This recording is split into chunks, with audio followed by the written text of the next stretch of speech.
Welcome to another episode. This is Ken. Today we are learning how to drive a Suzuki Alto.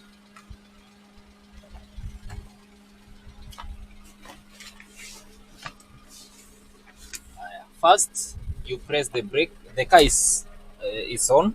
First, you press the brake. Second, you put it into drive like that. Then, third, you remove the handbrake. Fourth, the car is ready to move. So we'll let go of the brake slowly and the car will start to move. You press the accelerator kidogo kidogo and the car is moving. The car is moving. So you let go of the brakes.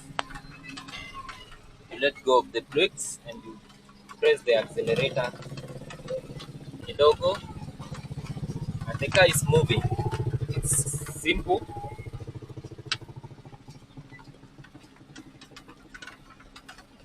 You will make sure you concentrate on the road.